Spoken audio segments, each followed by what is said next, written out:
최근에 면역에 대한 질문을 제가 많이 받는데, 뭐 사스, 메르스, 독감, 인플루엔자 같은 것 때문에 이제 면역이 관심이 있는데 겨울철 면역력이 저하되면 어떤 증상을 보이는지 그런 내용을 많이 봤는데, 면역이라는 것은 자기 자신을 지키는 힘, 자기 자신을 치유할 수 있는 능력을 말하는 거거든요. 면역이 약해졌다고 하면 외부에서 침입하는 바이러스라든지 박테리아를 막을 수 있는, 그 다음에 우리 몸에서 생기는 암을 막을 수 없다는 것이거든요. 그러니까 면역이 떨어지면 외부의 침입을 못 막고 자기 몸에서 나는 이제 그 바이러스, 암이라든지 그런 질환을 막지를 못하기 때문에 감기나 홍역이나 결핵이나 대성통증이나 결국은 암까지도 올 수 있는 거고요. 면역 세포가 많이 존재하는 장의 기능이 떨어져서 면역이 떨어진 분들이 제일 많이 오는 증상 중 하나가 설사나 변비예요. 그리고 알러지도 많이 생기게 되고 온몸에 염증이 많이 생기게 되죠. 그러니까 최근에 들어와서 관절 쪽이나 어느 쪽에 자꾸 이제 염증이 생기고 뭐하고 한다는 거, 그런 경우는 그만큼 면역이 이상 반응을 느꼈다고 보시면 됩니다. 면역을 높이기 위해서는 뭘 해야 되냐? 이게 이제 일반적인 이제 겨울에 할 수 있거나 이제 여러분께서 이제 외우기 쉽게 하기 위해서 제가 A서부터 H까지로 정리했거든요. A, 에어거든요. 공기거든요. 좋은 공기를 마셔야 되거든요. 우리 몸에 박테리아나 세균은 아주 깨끗한 산소를 싫어하거든요. 그 다음에 공기를 많이 마시고 면역력이 높이는 비타민 D. 그러니까 이제 우리 쉽게 말하면 밖에 나가서 햇빛도 많이 쬐시는 게 좋거든요. 근데 요새 요게 이제 가능하지가 않잖아요. 황사 때문에. 황사하고 면역하고 관계가 굉장히 깊습니다. 황사 자체가 우리 몸에 이제 들어오게 되면 염증을 일으키고 황사 안에 있는 중금속 자체 때문에 염증이 더 커지거든요. 커지고 또 한 가지 재밌는 거는 황사, 우리 보통 이제 미세먼지죠. 황사뿐만이 아니고 미세먼지 자체의 크기가 보통 우리가 말하는 게 뭐 10마이크로미터서부터 20마이크로미터 정도의 미세먼지 크기라고 하는데, 그 마이크로미터는 그 100억 분의 1 이제 미터라고 생각하면 되거든요. 그러니까 그만큼 굉장히 조그만 크기인데 요 크기하고 면역세포 크기하고 똑같거든요. 그래서 요 미세먼지가 우리 몸에 들어가서 폐나 다른 장기에 들어갈 경우에 염증도 일으키는데, 이 미세먼지 자체를 면역세포가 인식을 해서 공격을 해가지고 염증 자체를 없애면서 이제 그걸 방어해 줘야 되는데, 크기가 똑같으니까 NK세포는 그걸 구별하는데 T세포, 군대에 해당하는 세포는 이걸 구별 못하고 자기 군대라고 생각을 하거든요. 그래서 공격을 안 하게 되고, 또 그걸로 인해 가지고 자가 면역 질환, 루마티스라든지 몸에 염증이 많은 뭐 루푸스라든지 뭐 그런 증상들이 일어날 수 있다는 게 바로 그것 때문에 그렇거든요. 그러니까 미세먼지 자체가 면역에 해당하는 거는 앞으로도 계속 연구가 돼야 되고, 이게 제일 무서운 이유 중에 하나죠. 그 다음에 B라고 하게 되면 A, B 했으니까 이제 빌드리스트라고 해서 휴식이 가장 중요하거든요. 그러니까 여기서 아까 말한 것처럼 10시서부터 새벽 2시까지가 아까 말한 수면 호르몬이 멜라토닌이 분비되는 시간이거든요. 이때 자야지 멜라토닌이 면역세포를 굉장히 강하게 만들어주는 효과가 있거든요. 수면 호르몬이. 그러니까 될 수 있는 대로 10시부터 2시 사이는 잠을 자야지 면역이 높아집니다. 그러니까 여러분께서 뭐 이제 젊은 요새 사람들은 보통 한 1시나 2시 넘고 막 새벽에 자잖아요. 그러니까 면역이 높아질 수가 없어요. 호르몬 관계로 보게 되면. 그러니까 조금 일찍 주무신다면 10시 전에 꼭 주무시는 게 좋으세요. 면역을 높이기 위해서. 그래서 10시부터 2시 사이에는 아무튼 좀 잠을 잘 수 있게 환경을 만들어주는 게 면역을 높이는 방법 중에 하나입니다. 그 다음에 뭐 C는 컨설트인데, 이거는 이제 여러분께서 아시다시피 암 검사나 면역 검사를 자주 하라는 거죠. 아까 말한 뭐 NK세포 활성도 검사나 그 그런 면역 검사를 많이 해가지고 면역이 어느 정도 떨어지고 어떻게 지금 변화가 있는지 그거를 본인이 좀 아시는 게 중요하고 면역은 보통 이제 3개월마다 많이 변하거든요. 이게 재밌는 게 뭐냐면 우리 자체의 그 세포 자체가 변화하는 게 보통 3개월이에요. 그러다 보니까 이제 우리가 이제 암 환자 같은 경우에도 암 치료한 다음에 검진 받으러 오라는 게 3개월 후에 꼭 오시라고 그러잖아요. 그거 똑같이 생각하시면 됩니다. 그래서 면역 검사는 1년에 한 2번 정도 받으시면 좋으실 것 같아요. 특히 이제 환절기에 좀 받는 게 좋고요. 그 다음에 물을 많이 마시는 게 좋습니다. 물은 면역 강화제거든요, 굉장히. 그래서 혈액에 산소 공급하고 독소를 배출한 다음에 면역세포를 굉장히 강하게 해줍니다. 그 다음에 면역세포가 움직이는 게 뭐 혈액도 되고 림프에도 되거든요. 이게 가장 중요한 건데 이제 면역세포가 움직여야지 우리 몸에서 이제 이상 반응이 있는데 찾아가서 면역세포가 이게 이제 바이러스가 되든 세균이 되든 암세포가 되든 죽일 수 있거든요. 근데 혈액순환이 좋지 않거나 림프 흐름이 좋지 않은 분은 이게 되지가 않아요. 그러니까 우리나라 그 고속도로를 보시면 알거든요. 우리나라 고속도로를 보게 되면 이렇게 잘 나가다가 순간이동 막히잖아요. 그건 똑같거든요.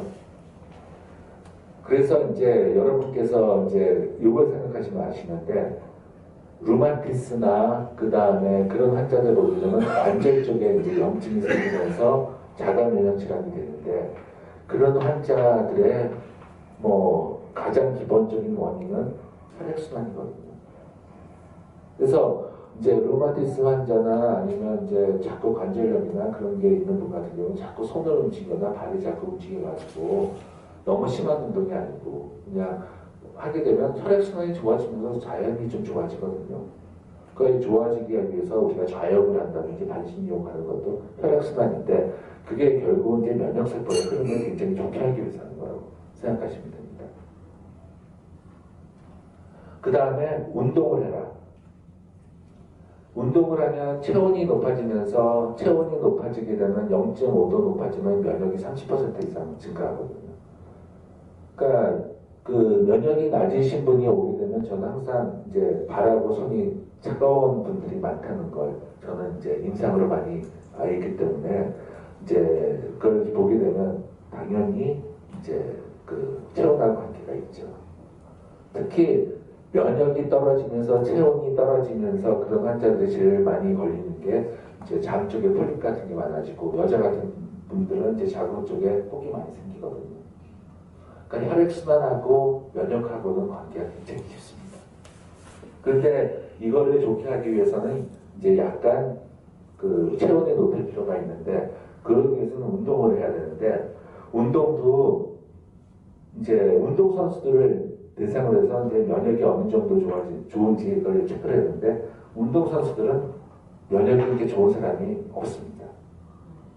도리어. 면역이 좋아지기 위해서 운동을 하려면 본인이 운동을 하면서 나 이거 몸이 오늘 좋다. 좀 더 해야 되겠다. 그때 스톱을 해야지 그 이상이 가게 되면 면역은 떨어집니다. 그러니까 심한 운동은 절대로 금물이거든요. 그러니까 운동선수들은 운동량이 하도 많기 때문에 그만큼 몸의 면역을 떨어뜨린다고 보시면 됩니다.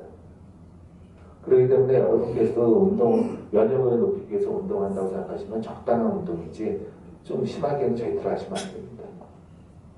그 다음에 음식인데요. 음식은 면역에 관계된 음식은 뭐 비타민, 단백질, 불포화 지방산, 오메가3 같은 게 있고 요새 뭐 보게 되면 뭐 아연이라든지 뭐 셀레늄이라든지 많이 광고하잖아요. 그게 뭐냐면 면역세포를 구성하는 물질입니다. 그 중에 대표적인 게 아연이거든요. 그래서 아연을 많이 먹으라는 게 면역세포의 가장 기본적인 구성 물질을 많이 먹으라고 생각하시면 됩니다.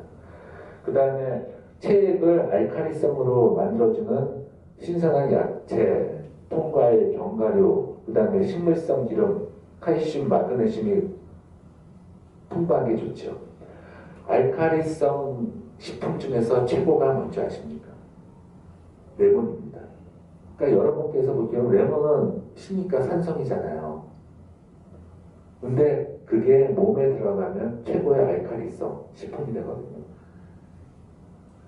그러니까 그만큼 몸에 변화를 주는 거기 때문에 알칼리성 식품이라고 표현을 하거든요.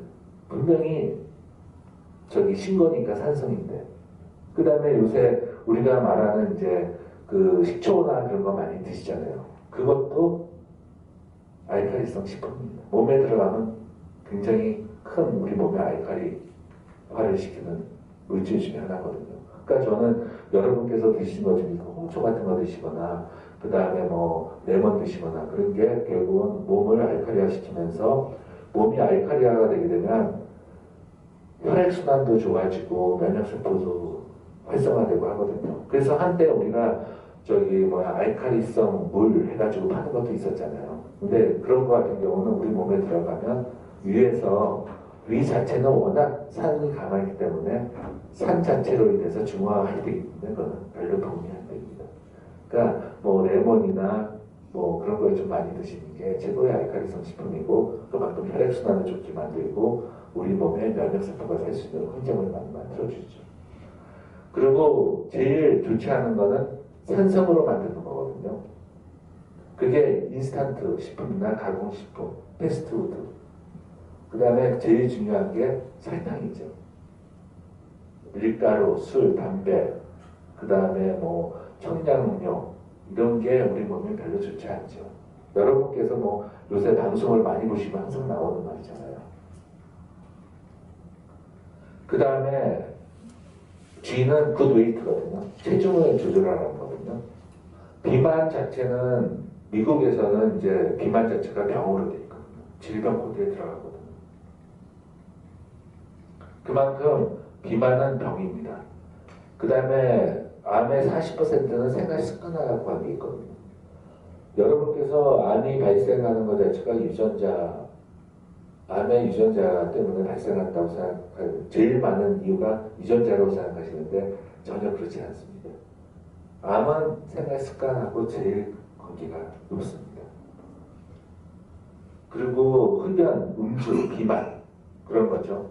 그 다음에 흡연은 남성 암의 23%, 여성 암의 15.6% 발생 원인이 되고 그 다음에 뭐 여분의 지방에서 염증 물질이 계속 나와가지고 면역세포 자체를 굉장히 이제 그 약하게 만들면서 염증에 과도하게 이제 몸에서 일하게 되면 결국 이제 호르몬 생성이 절대로 안 되고 면역까지도 굉장히 떨어져서 이제 그 체중 쪽이 이제 그 비만이 되게 되면 면역이 떨어질 수밖에 없거든요. 이게 가장 중요한 또 원인 중에 하나죠.